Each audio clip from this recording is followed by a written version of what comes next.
Okay, so my name is James Chibueze.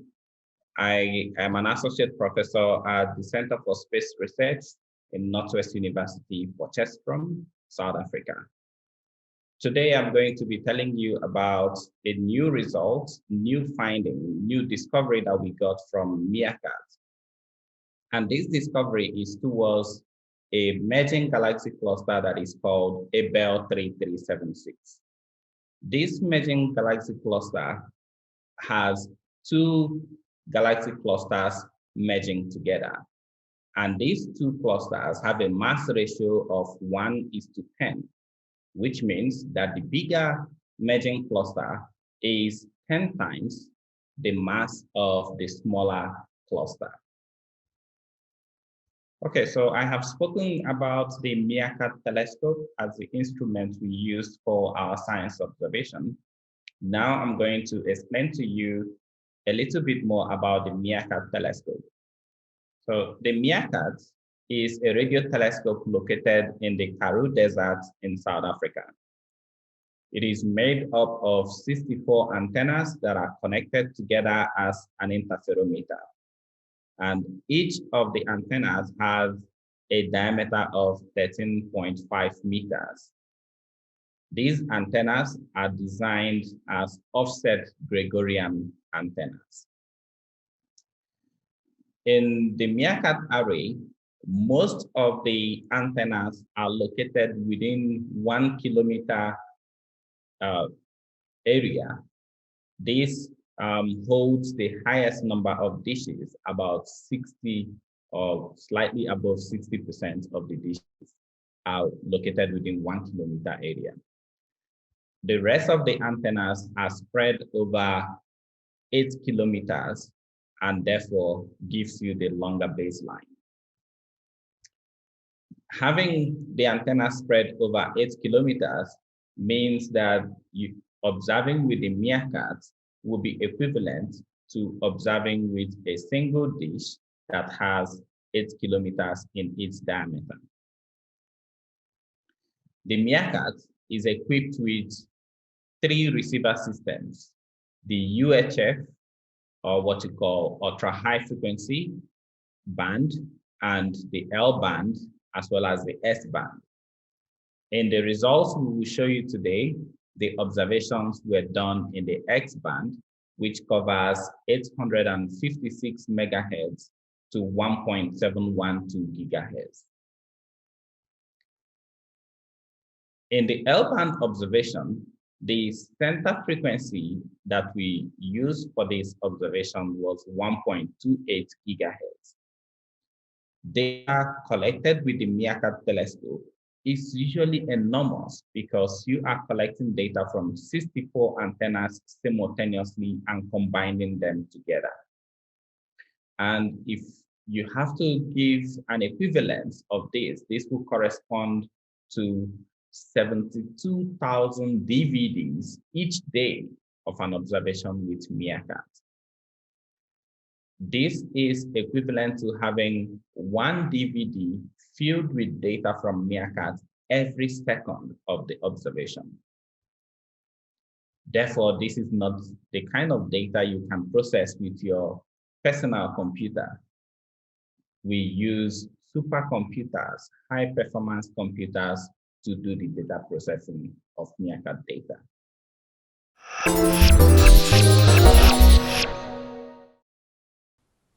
Hi, I'm Haruka Sakemi, a postdoctoral researcher in NAOJ. I carried out the analysis of the radio galaxy MRC 0600-399 in a merging galaxy cluster Abell 3376. This galaxy belonging a cluster moving from right to left. The galaxy is rotating here and ejecting astrophysical jets in the north and south direction. And these jets are bent around here and propagate to left direction. But this situation is quite strange because this galaxy is moving from right to left. So this galaxy experiences the headwinds from left to right. So these jets should be bent not left direction but to right direction. We observed this radio galaxy in order to investigate how these jets can be bent to left direction against the headwind. This is a MeerKAT image. We can find some interesting structures from this image. First, we identified for the first time the very collimated jet structure after the bent point. In general, the bent jet tend to be mixed with the surrounding gas and tend to be expand. But these jets don't show such a trend. Next, we can find the astrophysical jets bent to left direction, but also jets tend to be propagate to right direction, like this. And we named these structures double-size structure. This is the radio image observed with MeerKAT and the X-ray image observed with X-ray Chandra X-ray Observatory.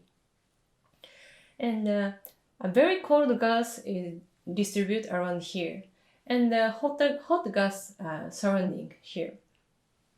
And we call the boundary region a cold front. And this image shows that the astrophysical jets are bent at the cold front region. So based on the result, we consider that the interaction between the astrophysical jet and the cold front is the main cause of the such very unique structure of the astrophysical jets.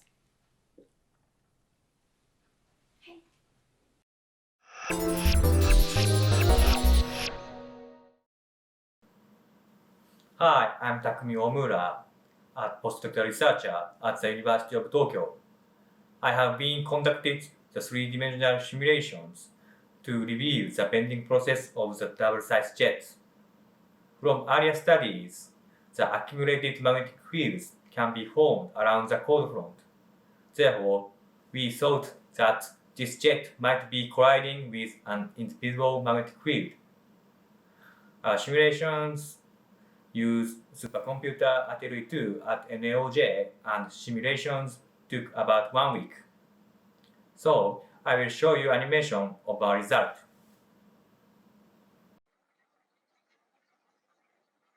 In our simulation, I set magnetic field arch along with the cold front. The yellow lines are magnetic fields. The orange represents the high-speed jet materials, and blue are lower. When jet collide with magnetic fields, jet is decelerated by tension because magnetic fields act like a rubber band in the universe. As a result, the jet head become spherical structures, and some flows escape along with the magnetic fields. Let's zoom in and see the detailed structures. Our simulations with high resolutions. Therefore, we captured the development of dynamical instabilities and the delicate motions of the jet. So we can see the spiral motions of the jets. A large number of electrons and protons in the jets, especially electrons moving at light speed, emit radio waves. These radio waves come to the Earth. Therefore, we can calculate the radio emissions by our simulations. This is the radio intensity maps of our result. Our simulations reproduce the T-shaped double-sized structures, similar to the MeerKAT observations. Therefore, this observed jet should interact with large-scale magnetic fields in the galactic cluster. Magnetic fields are invisible, so it is hard to directly observe. In this study, we have been able to reveal the existence of the large-scale magnetic fields in the galaxy cluster. through high-quality observations and state-of-art numerical simulations. Forthcoming radio survey will give us more high-quality jet images and capture the detailed structures of magnetic field in the cluster. Also, I want to understand the physics of jet dynamics and high-energy particles that interact with magnetic field through numerical simulation.